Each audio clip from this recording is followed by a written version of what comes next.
Bonjour tout le monde. La capsule suivante va adresser l'affichage des échosondeurs. D'entrée de jeu, j'aimerais parler des écrans avant de commencer à parler de l'affichage. Donc, les écrans des échosondeurs sur le marché présentement sont d'assez bonne qualité.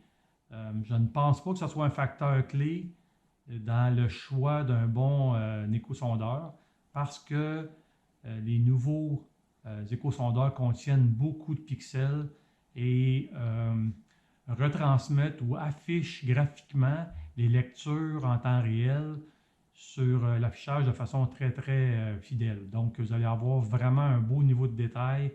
Ça va être excellent. Les LX5 à LX15 et les Solix ont beaucoup de pixels et c'est vraiment une résolution HD. Donc, pour revenir à l'affichage, je posais la question dans la dernière capsule, à savoir qu'est-ce que c'était l'affichage de l'échosondeur. Et en fait, l'affichage, ce n'est pas une image, ce n'est pas un profil du fond, même si on pense que ça a l'air de ça, c'est vraiment un historique des lectures en temps réel qui sont enregistrées sur l'écran. Donc, comme j'expliquais, à toutes les fois qu'il y a un objet qui est détecté entre le fond et la sonde, on a une petite ligne qui vient s'indiquer sur le real-time sonar, sur le sonar en temps réel. Et ça vient inscrire une trace sur l'écran. Donc, ça va faire des dessins. Ça va vraiment dessiner ce que ça a l'air comme tel. Mais c'est une façon très générique. Si on se rappelle, j'ai aussi parlé de niveau de détail plus ou moins bon pour la lecture du fond. Ça, c'est dû au fait que beaucoup d'objets se trouvent dans le fameux faisceau. Plus on est dans l'eau profonde avec un faisceau large, plus on couvre de terrain dans le fond. Et là, on se trouve avec des objets qui sont de différents niveaux et de différentes formes qui composent le fond. Et tout ça, c'est ramené de gauche à droite, d'en avant en arrière, dans une lecture. Donc, généralement, ce qu'on va retrouver comme lecture, c'est le point le plus haut enregistré dans les composantes du fond.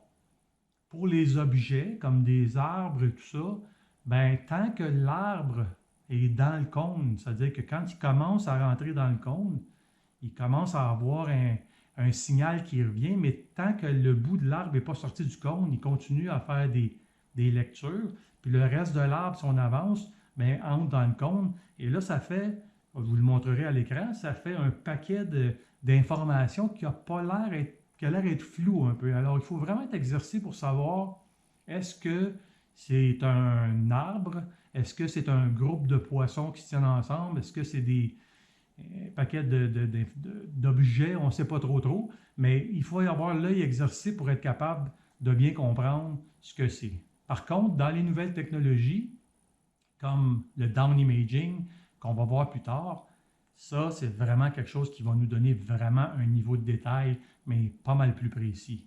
On en parle dans les capsules un peu plus tard. Mais ce que je veux vous montrer aujourd'hui sur mon échosondeur, c'est ce que ça a l'air, les objets entre le fond et la sonde. C'est-à-dire que tout ce qu'il y a entre les deux, la sonde 2D les identifie assez fidèlement. Il n'y a pas vraiment de problème au niveau de la lecture. Mais je vais vous montrer pourquoi, quand on regarde un poisson, par exemple, ça forme des arches, les fameuses arches que tout le monde parle. Là. Pourquoi c'est un arche quand un poisson est détecté et pourquoi des fois, c'est pas tout à fait ça. Mais je vous le montre en détail sur le sonore tout de suite. Donc ici à l'écran, on voit l'affichage de l'échosondeur qui défile et on voit ici à droite dans le sonore en temps réel.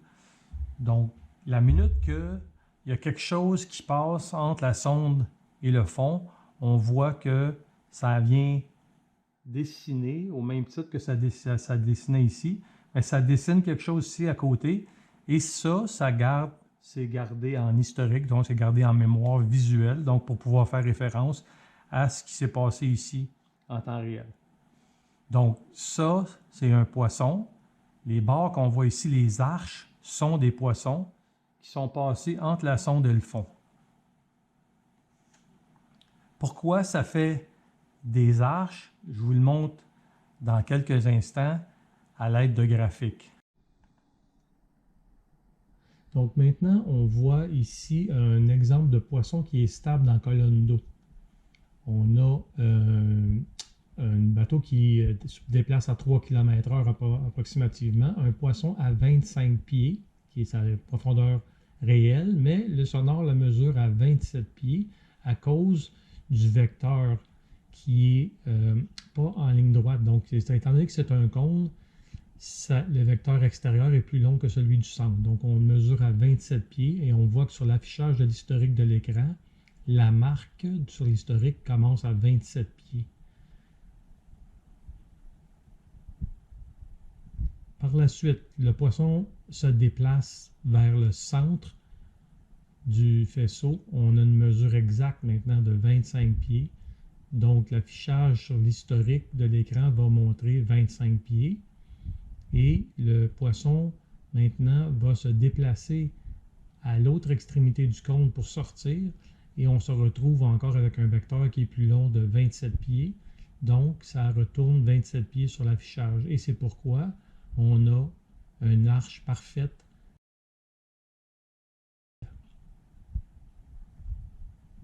Maintenant, un autre exemple sur un poisson qui monte dans la colonne d'eau. On a encore, dans le fond, notre bateau qui se déplace à 3 km. On a un poisson à 25 pieds comme tantôt. La même chose, on le mesure à 27. On voit ici que dans l'historique, on voit la marque à 27. Le poisson monte pendant qu'il est dans le cône à 21. Donc ici, on voit que notre historique montre 21 pieds maintenant. Et le poisson sort du cône, même s'il a continué à monter, il monte quand même à cause du vecteur extérieur qui est plus long, un autre 21 pieds. Donc, on voit à l'écran que c'est une demi-arche ou une arche qui n'est pas parfaite. Donc, c'est un exemple, un des exemples pourquoi ça fait des arches qui ne sont pas parfaites. Donc, on peut voir ici que l'écran défile de droite vers la gauche à une certaine vitesse. Cette vitesse-là est pré-réglée par défaut à 5 sur une échelle de 0 à 10. On peut l'accélérer ou la ralentir. Et en l'accélérant, ça va rendre un petit peu plus facile la lecture des fameuses arches si elles sont petites. Par exemple, si je l'accélère ici à 10, on va voir que maintenant, à toutes les fois qu'il y a une ligne qui apparaît ici, bien, étant donné qu'il y a plus d'enregistrement qui est fait, les arches sont plus longues et sont plus faciles à identifier. On peut remarquer ici vraiment qu'on voit un peu plus de détails et un petit peu plus de longueur en termes de retour pour les fameux poissons, les fameuses arches.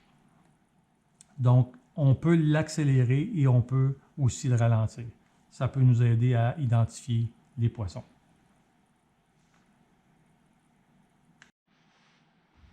Alors, pour résumer, l'affichage de l'échosondeur, c'est l'historique des lectures du sonore en temps réel. Maintenant, ma prochaine capsule va parler de l'interprétation ou de la compréhension des lectures de l'échosondeur. Ma question est la suivante. Qu'est-ce que vous allez voir sur l'afficheur si vous vous tenez stationnaire au-dessus d'une structure qui passe de 15 pieds à 30 pieds? Je vous montre deux photos qui vont suivre. Laquelle des deux on verra à ce moment-là?